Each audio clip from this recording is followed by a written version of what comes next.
Monica Kretschmer. I'm the founder and CEO of the Universal Women's Network, Women of Inspiration Awards, and this is a special edition of the Women of Inspiration podcast. We are speaking with a Support Her. We are speaking with Thomas S. Caldwell, who is the CEO, founder, director, and CEO of the Urbana Corporation. So, Thomas, I am so excited to be here today.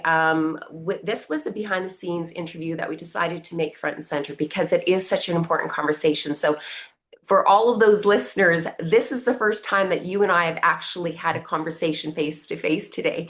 So, we're going to go live, and are you ready for a great interview? I hope so. You can decide how great it is later.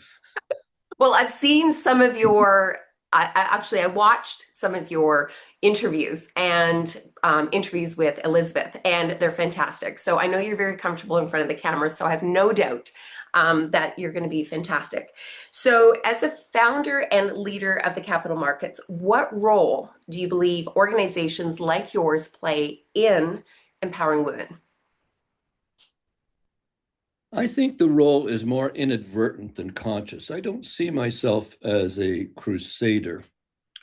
My primary responsibility in Caldwell Securities or Urbana Corporation is to our clients. I have to have the very best people I can hire to fulfill that fiduciary responsibility, if you will. And that's the starting point. Now, I'll go back historically and I'll go back geographically. Historically, I've been in the investment business for well over 60 years. And when I started, there were no females in any real meaningful role. They all had a typewriter in front of them, those who remember what a typewriter is. And I remember there was a lady by the name of June Vincent who became I believe, the first investment analyst in Canada. She was based out of Montreal, worked for Royal Securities. And I can also remember and I will include myself here, we made her life a living hell because this was our turf. It was a very male-oriented industry. And over the years, that's changed dramatically. So that's a voyage in time. And geographically, I was a director of a Saudi financial institution in London. And the Saudi government flew me over there a couple of times to pontificate, as it will, on capital markets. And I was debating with Jean Chrétien. He was the other side of this debate. And I was saying, and in those days, the crowd was divided female, male on different halves of the room. And that was a time when women could not drive cars in Saudi. In fact, one of the most humorous things at the time is that a group of women, about 56 of them, got together, got their husband's car, and drove around and around the police station honking their horns, and they were all arrested and had to get their husbands to bail them out of jail. And that was not a long time ago, 15 years ago. Anyway, I'm on the podium giving this talk, and the crowd's divided, male and female. And I was saying, it's really interesting. I told them our firm is matriarchal, effectively. And I said, we have some very powerful women that run our organization. And it's interesting. The MC was a British guy from BBC. He said, don't you think it's a little bit presumptuous to come to another country and criticize? I said, no, I gave up criticizing a long time ago in case somebody started criticizing me. But I said, I'm going to tell you something. You have a V8 engine and you're only firing on 4 cylinders. Mm-hmm. And I said, the smart women in this country are really going to get educated in America and England and Canada, and I'm going to hire them. So I said, you have a car that's firing on half the cylinders. And I said, that's it. I'm not going to say anything more than that. You guys figure it out. And you couldn't see whether the women were smiling because they had their full how are you on. But they were probably like cheering under there. Yeah, but some of the men were too, because I remember one of my partners in Saudi was immensely proud of his daughter. She was very, she educated far beyond both of us kind of thing. So that's a geographical, and it's changed quite a bit, and Canada as well. I never set out to consciously champion women's rights. My responsibility, number one, my clients, I want to get the best people I possibly can. And it's like DEI. Our firm is probably the most diverse in the investment industry. 80% of the people in this company are from other countries, either the first generation Canadian or second generation like me. But it's interesting now. And again, the battle's not won from a female point of view, but there have been massive, massive victories. I mean, some of the most successful money managers in the investment industry are female. I look at our firm, not only Urbana Corporation, but Caldwell Securities.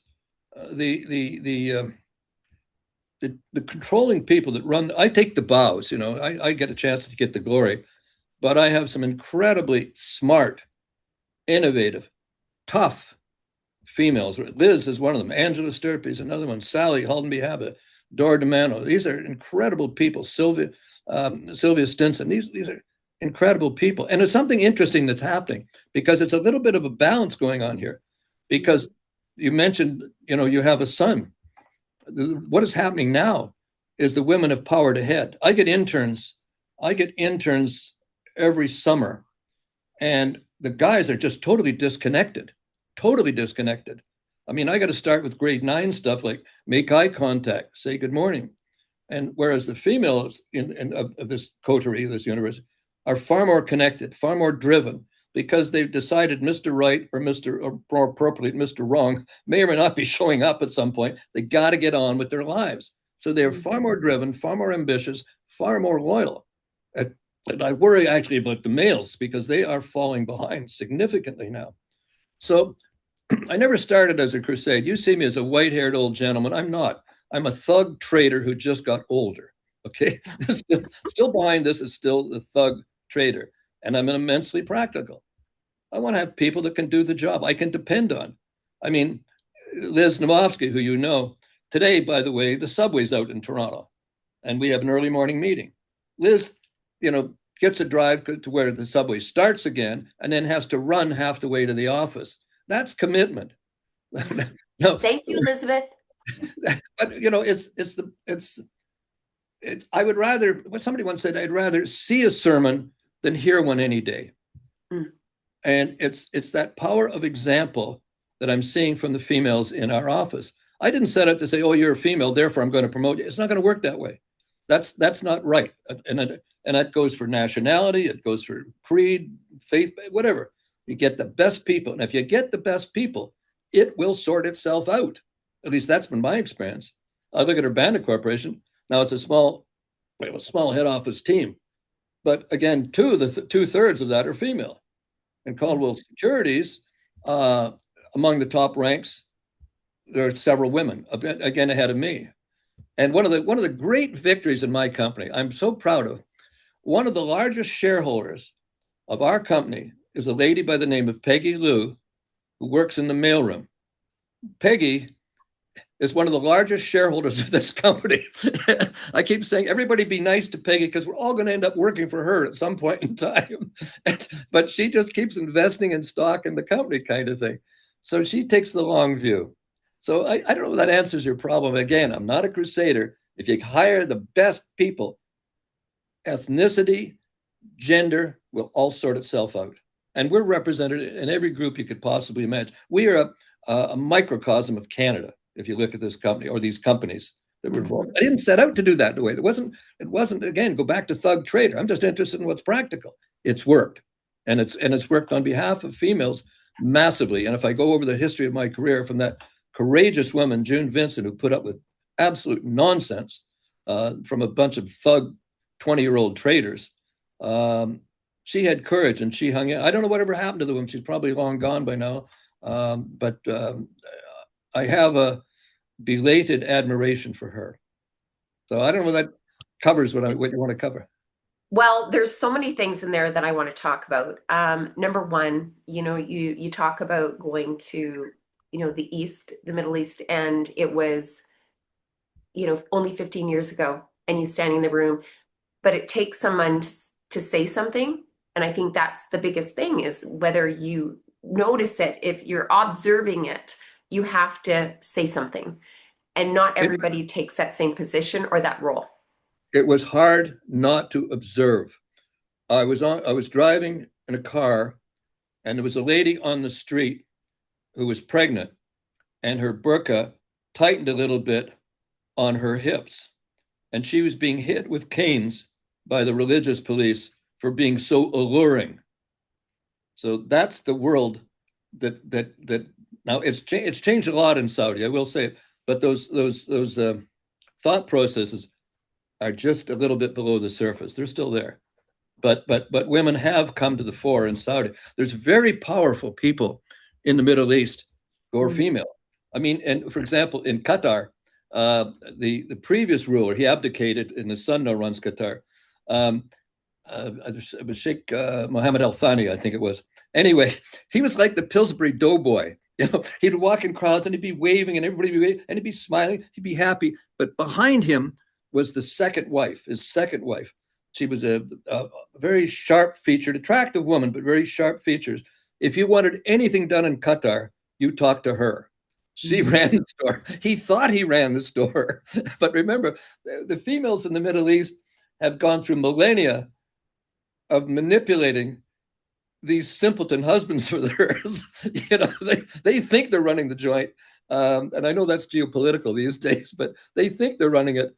But they were so totally outclassed. It was, and even all the Arabs knew that, by the way. She ran the store, but it was one of those unsaid things that everybody just knew but didn't acknowledge. But he still insisted he was in charge. He thought he was the guy. It was quite funny, actually.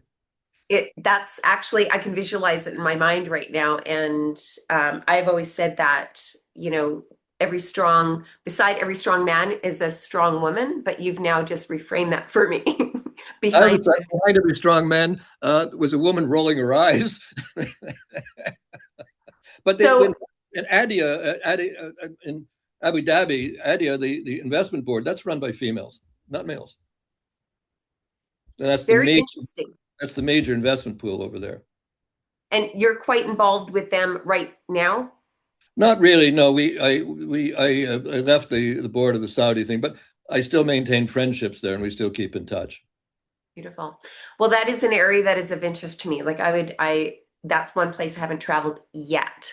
So that's on my list, because it is like, you know, they're a little bit behind, but in so many ways they're ahead, you know, and when they catch up, there's, you know, it's a dynamic, it's a entrepreneurial place, right? Like there's lots of entrepreneurs that are going to the Middle East. Communications has done this. You know, if you look at Al Jazeera, they always had, you know, westernized female broadcasters, and that's the media source that so the women in Saudi and all these other countries, they can see this and say, wait a minute here, what's wrong with this stuff? You know, that why aren't we living that way? And you know, you see, I've been in Dubai, and you see young gals come in with the burqas on in the restaurant, and after a few minutes, I can tell when girls are talking to boys on the telephone. You know, it's sort of a different dynamic. And then, of course, the cigarettes come out. And then, of course, you see the burqas flying open. They got the designer jeans on. They're just kids wanting to have a good time and get away from that, in those days, that oppressiveness of that world. So great strides have been made, mainly through education and communication, that they're seeing what's going on in the rest of the world, and they're not going to put up with this nonsense. Yeah, I believe that is what moves it forward. And that's probably the concept with Support Her, and putting those top Support Hers is the visibility. If we can see it, we can be it. Yeah. And that's as simple as that. The other thing that you mentioned, Thomas, is about the boys and your observation about the balance shifting. And I've heard it more than once. And I think that my perception might be a little bit different if I had a girl. I don't have a girl. I have lots of women in my world, which is great. But I raised a boy. And I'll tell this story, but when I found out I was having a boy, I was traumatized. I wouldn't tell anybody that I was having what I was having for a couple of days. I had to go hide because I'm like, what am I going to do with a boy? But that was, to me, the greatest gift. I'm like, okay, he's going to learn how to dance. He's going to learn what a tassel is. And, you know, he's going to learn that pedicures are part of a routine for self-care. So, you know, I went out of my way to sort of, you know, and he watched me struggling as a single mom my whole life, you know, so, or his whole life. He's 20 now, but I still see him, and why this is even more important for me now that he's 19, 20, 20. And I'm like, network. But I'm like, there are no there are no major platforms for boys with role models. And so I'm even more determined to profile the men that have got it right, and to lead by example, because I too worry about him going into a room with women that are like, they're smart, they're ambitious, they know what to do to get ahead. And the boys like to play video games. My son doesn't, but he's very ambitious. But I worry about those support networks for our boys. It's terrible right there, right now for them. And I'll tell you, let me give you a quick story. I don't want to take up too much of your time. We had a young fellow, let's call him Harry, who was here and as a summer intern. And I said, Harry, you were a nerd, okay? Accept that, number one. I'm a thug kind of way. I said, you're a nerd. I said, here's what to do when you go back to university. I want you to go into the cafeteria, find out one of the best looking girls in the cafeteria, walk over to her and say, listen, I am a complete nerd. I can't talk to people. Can I join you for a coffee for 5 minutes? And and I listen, you're a female. I think 90% of women would say, sure, sit down and have a coffee. And I said, the ones who don't worry about them. They don't have heart or they don't have imagination. But his answer to me was, oh my God, I can't do that. They'll call security or they'll call the police. Boys are so frightened. We have a young lady in our office. We were talking about boys, and she said, well, she has a lot of them they talk to on the internet, but nobody wants to get together for a coffee. So they are shut down, and that is very concerning to me. And by nature, I have grandson and granddaughters. Okay, now my grandson is very much like his father, a little spaced out. And I will say, hi Ben, hello Ben, come on Ben. Oh, hi granddad. He's just like boys concentrate on what they're doing, whereas my granddaughters are very chatty and interpersonal. And this is a wonderful, incredible advantage for females because the defining skill for moving up in a corporation these days is social connection. If you don't have that and you're going to vanish into your computer, we're going to let you. And if you don't develop those skills, you will not rise up. You just can't. You have to be. Everybody's in the communications business, and I think boys have lost that skill. I mean, never mind climbing a tree or playing baseball or kicking a ball or something like that. I have cuts all over me. When I was a boy, I was proud of my scars. And yeah, as a boy, I know I did stupid things. I have an older sister. She's passed away, and I had this brilliant idea of an umbrella jumping off the garage roof to see like if it would work. And of course, I nearly bit half my tongue off, which means my tongue was hanging out. Shows how smart I was. And my sister thinks I'm a complete idiot. And then of course I cut myself and I go and do it again because I didn't hold the umbrella properly. My point is, boys are supposed to do stupid things. That's what we're supposed to. I guess if you went to DNA, we're supposed to go and bang big animals on the head and bring home some of the meat, but we're getting away from that and we're converging. And I don't think boys know how to be, frankly, but I think the victories won by women are massive, both, as I say, geographically and over time, chronologically. And because I can see it from my own career. Well, and I can even see it in my, over a decade that I've been really focusing into the world of women and building the network and the awards program.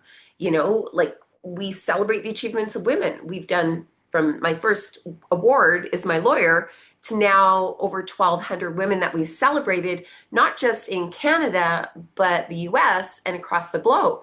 Like, and we're saying, and women are saying, how can I step into the spotlight?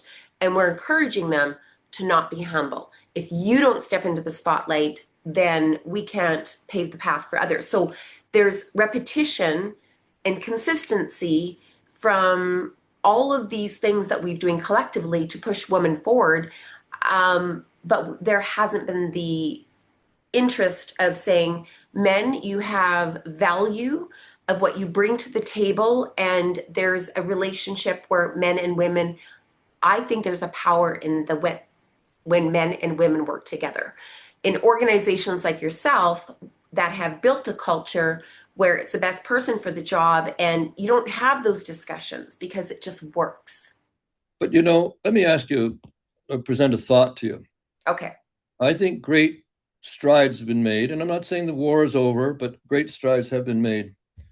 But if I had to give you my thought and you don't have to accept this, I think part of the role now for women is to reach back and help men because they are That's shut why I'm down. here.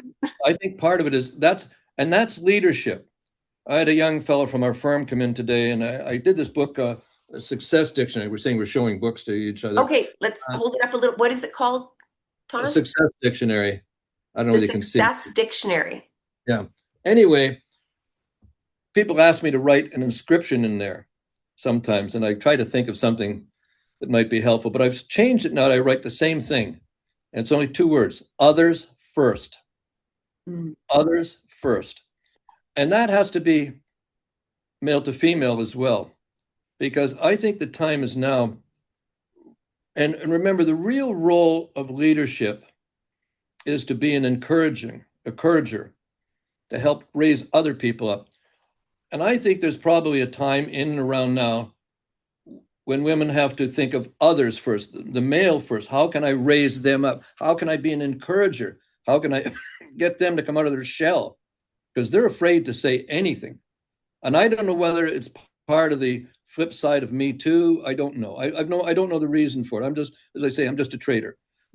But I think there's a moment here where that's part of the role for women is to reach back and give males a hand and not take offense all the time. I mean, people, listen, I've lived my life. I've had quoted rejection. Rejection is the price of success. You got to treat it with humor or stupidity or whatever, So I think that might be a role. I'm just thinking about the possibilities here. Reaching back, putting others first, and see, which is again, nurturing is one of the great roles of females as well. One of the great roles. I mean, with your son, never mind what you told him. He's watched you. He's watched you struggle and work and build a life for yourself and him. That's the real sermon. Mm. He's still not at the point yet where he's still that young, that frontal cortex still hasn't, clicked all the pieces together. It will. I'm Well, convinced, we're but around 60 years of age, so don't worry about it. It takes a while. what age is that? 60. Guys are dopey. Just get that in your brain too. All right, I got a ways to go, so I'll keep going in the direction. But I do love the fact where you say that now it's time for women to reach over and and that's what Support Her is really all about. And when I say that everybody has a role, that's what I mean by that. I mean, I am leading and I'm a champion, fierce champion for women, but I see what you see. And I couldn't, in my own consciousness as a boy mom, not be concerned about that. I want women to continue to succeed, and there's lots of gaps in the industry, but I also see how there's this void of support for men, which is why SupportHERs and male champions and role models specifically, that role model family life, business life, fatherhood, success, failure, like just all of those things that we actually talk about as women every single day. So important. So I'm with you on that. We're aligned. Okay. Remember the green room conversation we had before we went live? I said, we're going to be fast friends. So I have a couple more questions. How's your time? I think we've blown over our time. Well, let's go a few more minutes. So, okay, fantastic. I'm at your service. Okay, so now we've talked about your background, and there's way more. This is just scratching the surface, like not even scratching the surface. But why do you think that? Because I have got to be very honest with you. I thought creating this top Support Her list would be a heck of a lot easier than it is. But not everybody is of the same, how would you say, readiness as you are to talk about it. And that could be, I don't know. Why do you think it's so hard for for men to put their hand up and speak when something's wrong, or to take action and be a visible supporter? Well, I don't know. I can't speak for others. Um, there are things that I think need to be improved in our country, and I'm quite surprised that business leaders of major corporations, banks, etc., do not speak out on them. And part of that is, you've got to be politically oriented in what you're saying. They're afraid of backlash to their organizations. Maybe they don't feel anything about it. I don't know. I can't explain it. My position is unique. Nobody can fire me. I can say whatever I want, and I'm old enough now. I don't care what people think of me. I can say what I feel, and it's probably something grandmothers and grandparents sort of adopt as you go on in time. Um, I saw one of the things I wrote in that dictionary was a saying that was carved in the wall of Millhaven Penitentiary, and it was, "You're not really free until you're free of the need of other people's approval." Mm. And I'm at that dizzy stage in my life. I don't care. You can say what you want. I've been through lots of wars. I've been in really hairy situations. I've been in Afghanistan with our battle group. I was at a meeting in the World Trade Center on September 11th. So it's I've had a wonderful life and amazing experiences, and it sort of gives you a perspective, to Mm. speak out. I've nearly been croaked a couple. That's grammatical for killed a couple of times. And the question is, or died actually. I did, and I'm still here, obviously. And the question was, did I make a difference? And then it dawned on me, I'm not Mother Teresa here. I'm not going to change the world. Then I rephrased the question: is the world in which I live a tiny bit better because I went through it? Mm. And then it dawned on me, it's not for me to answer that question. It's for me to pose that question to me every day. And I think if we start doing that, what are you adding? What's your purpose? What are you adding to the mix? And maybe that comes with age. I don't know, but so when you adopt that thing, you have the courage to speak out on anything, which I do most of the time. I'm a complete pain to most people. So there you go. That's a great answer. I don't think it's just age. I think it's experience. And when you have been faced with challenges in your life that you've overcome, you're like, just like, I can relate to you on a certain level during COVID. I'm Well, like, what? This is nothing. I've been through way worse. and Bring it on. I grew up. I used to say I grew up in an insane family. I use the word insane because the word dysfunctional hadn't been invented yet. Mm. I grew up in a violent alcoholic family, extreme violence. I don't think I had a decent night's sleep till my father dropped dead.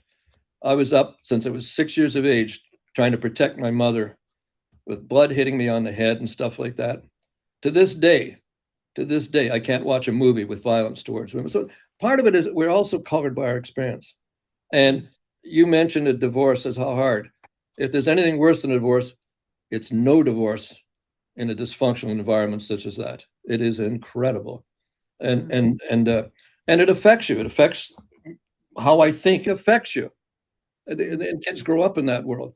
So I think that's colored my view on women's vulnerability Mm. as well. So and then I had my sister as a counter.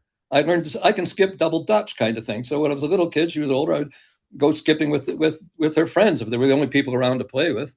And I grew up when there were good kids on the street. You always played together. So I had steam valves. Young people don't have those steam valves anymore. They just have that virtual world, and that is not helping them because they're still in situations that I grew up in. Well, thank you for sharing. And you kind of went into a little bit of a segue of one of the questions that I had for you as well, because I truly believe that support hers. The way I visualize it is that support hers are in their home environment, the same as when they go to the office. They're the same when they go to the soccer field, and they're the same when they go out networking. It's just the culture that they're in that enables them to be who they truly are. So you are truly who you are in all of those areas.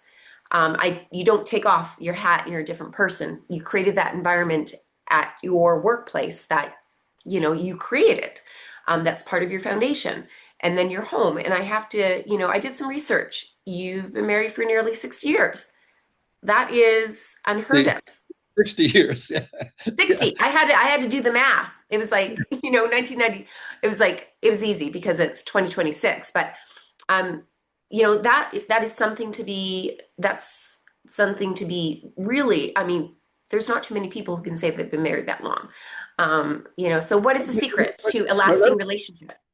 well, I keep telling the young gals in our office, marriage is not a manifestation of love. It is sometimes a test of it. You got to work at it. You go through peaks and valleys. Everybody, any relationship. And my wife and I are quite different. She's very conservative. She married me. I think she fell into the trap that women all fall into. He needs me. I can help him. He'll change for me. you know, and she was long suffering. I think she took pity on me actually. So, but and again, it's a work. It's a work in progress. Like all relationships take work. They take effort on both of our parts. And I would say there were some times in our marriage that it was just momentum kept you going, or the children, or finances. It's a difficult, but it's working through that we grow. I have a friend of mine who since passed away. He's married 5 times. I said, I think there's a pattern here. I know what the problem is. It's you, kind of thing. So you just have to work your way through stuff. That's just life. And I always keep telling the young gals in our office that all guys are fixer-uppers.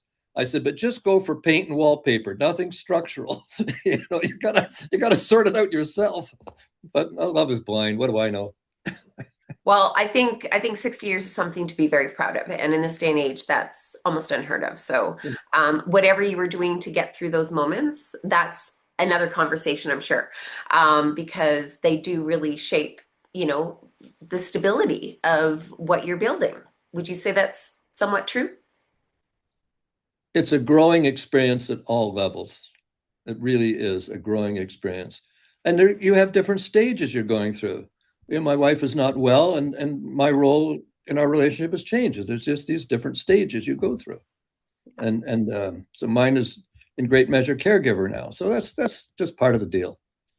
Caregiver slash thug trader. Yes, that's pretty well it. Okay, so I know we're going to wrap up here because we're going to have many more conversations. We're not going to do it all in one sitting here, but what would it mean personally to you to be recognized as a support her and a leader who actively champions to advance women and a role model for men? What would it mean to me? Mm-hmm. I don't think I can't answer it. I don't know because it's not that I've done anything special. I'm running my business practically. I didn't set out to hire more women, a quota system, or more people of color. Or anything. We're not doing a good business. So to accept the award for that would be presumptuous, or whatever the word is. I don't want to sound like mega humble. I'm unworthy. I don't mean it that way. But basically, I ran a business and I hired the best people I could get, and a good chunk of them had turned out to be female. That's it. To get an award for that doesn't make sense. I think there are people who really do deserve the award. If you had a June Vincent Award, that would make sense because she went through hell, and I'm one of the ones that helped to put her through that. So those are the things that warrant. Those are the real challengers. Those are the ones that really did the pioneering work before me even. But for me, I think we need to have a June Vincent, kind of just, use that as a moment. Like, is this a June Vincent moment? How to get past that, yeah. honor her in some way that, because this is a big thing that I see too, is men say, I wasn't always this way, right? I didn't really do the right thing all the time, but there is room for a future action that is far better than the action before. So thank you for sharing. I understand completely because it's who you are and it's what you stand for. That doesn't necessarily, it's not, you don't want the spotlight for being who you are. But I will say is that recognizing leadership in a way that you're leading by example really does raise the bar for others to do the same. It's just showing them what's possible in a different light. So I really thank you for this opportunity to have this interview with you. I'm excited for people to listen to it. And I look forward to another conversation. Is there any last thoughts you'd like to share with me, anybody who's listening? I've probably overshared already, so that gives everybody enough to get their teeth into, good, bad, or indifferent. Okay, I love it. I love the authenticity. I think that's what sells. Not that we're selling anything today, but I really am grateful to have this opportunity to sit down and have a chat with you today. I think we should have an in studio conversation, part two, in Toronto. Whatever, whenever you'd like. Monica, Awesome. really, really nice chatting with you.